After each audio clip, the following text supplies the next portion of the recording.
بسم اللہ الرحمن الرحیم۔ السلام علیکم۔ مدینہ منورہ کا بازار تھا۔ گرمی کی شدت اتنی زیادہ تھی کہ لوگ نڈھال ہو رہے تھے۔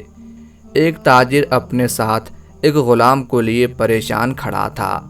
غلام جو ابھی بچہ ہی تھا، وہ بھی دھوپ میں کھڑا پسینہ پسینہ ہو رہا تھا۔ تاجر کا سارا مال اچھے داموں بک گیا تھا، بس یہ غلام ہی باقی تھا جسے خریدنے میں کوئی بھی دلچسپی نہیں دکھا رہا تھا۔ تاجر سوچ رہا تھا کہ اس غلام کو خرید کر شاید اس نے گھاٹے کا سودا کیا ہے۔ اس نے تو سوچا تھا کہ اچھا منافع ملے گا، لیکن یہاں تو اصل لاگت ملنا بھی دشوار ہو رہا تھا۔ اس نے سوچ لیا تھا کہ اب اگر یہ غلام پوری قیمت پر بھی بکا تو وہ اسے فوراً بیچ دے گا۔ مدینے کی ایک لڑکی کی اس غلام پر نظر پڑی تو اس نے تاجر سے پوچھا کہ یہ غلام کتنے کا بیچو گے؟ تاجر نے کہا کہ میں نے اتنے میں لیا ہے اور اتنے کا ہی دے دوں گا۔ اس لڑکی نے بچے پر ترس کھاتے ہوئے اسے خرید لیا۔ تاجر نے بھی خدا کا شکر ادا کیا اور واپسی کی راہ لی۔ مکہ سے ابو حذیفہ رضی اللہ تعالی عنہ مدینہ آئے تو انہیں اس لڑکی کا قصہ معلوم ہوا۔ لڑکی کی رحم دلی سے متاثر ہو کر انہوں نے اس کے لیے نکاح کا پیغام بھیجا، جو قبول کر لیا گیا۔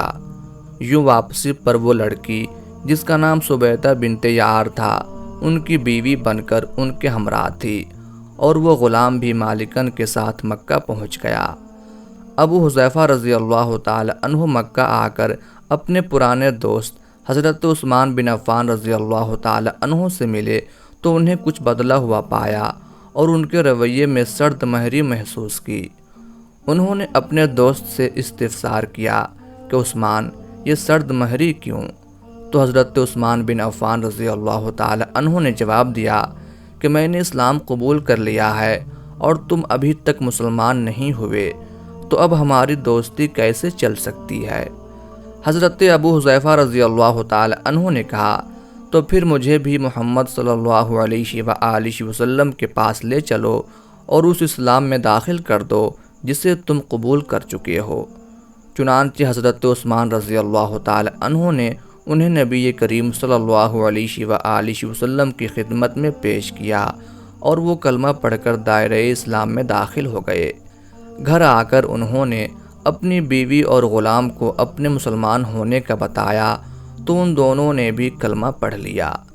حضرت ابو حذیفہ رضی اللہ تعالی عنہ نے اس غلام سے کہا کہ چونکہ تم بھی مسلمان ہو گئے ہو، اس لیے میں اب تمہیں غلام نہیں رکھ سکتا، لہٰذا میری طرف سے اب تم آزاد ہو۔ غلام نے کہا، آقا، میرا اب اس دنیا میں آپ دونوں کے سوا کوئی نہیں ہے، آپ نے مجھے آزاد کر دیا تو میں کہاں جاؤں گا؟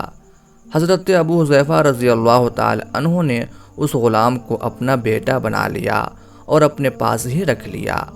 غلام نے قرآن پاک سیکھنا شروع کر دیا اور کچھ ہی دنوں میں بہت سا قرآن یاد کر لیا، اور وہ جب قرآن پڑھتے تو بہت خوبصورت لہجے میں پڑھتے۔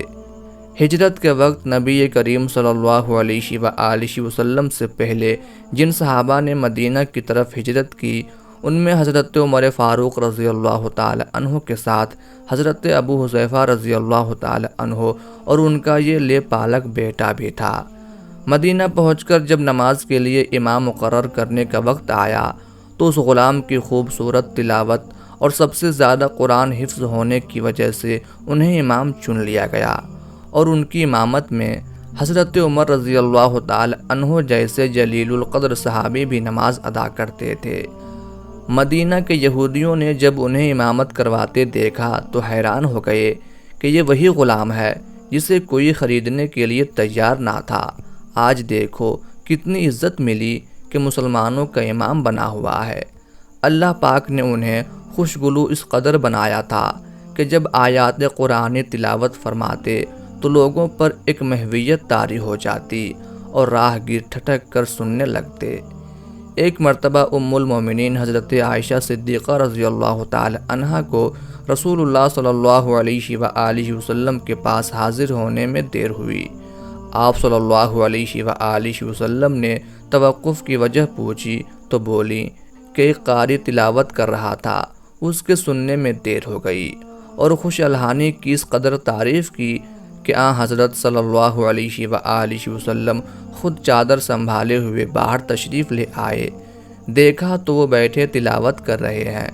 آپ صلی اللہ علیہ وآلہ وسلم نے خوش ہو کر فرمایا، اللہ تبارک و تعالیٰ کا شکر ہے کہ اس نے تمہارے جیسے شخص کو میری امت میں بنایا۔ ناظرین، کیا آپ جانتے ہیں کہ یہ خوش قسمت صحابی کون تھے؟ ان کا نام حضرت سالم رضی اللہ تعالی عنہ تھا، جو سالم مولا ابو حذیفہ رضی اللہ تعالی عنہ کے نام سے مشہور تھے۔ انہوں نے جنگ موطا میں جام شہادت نوش کیا۔ اللہ کی کروڑہا رحمتیں ہوں ان پر۔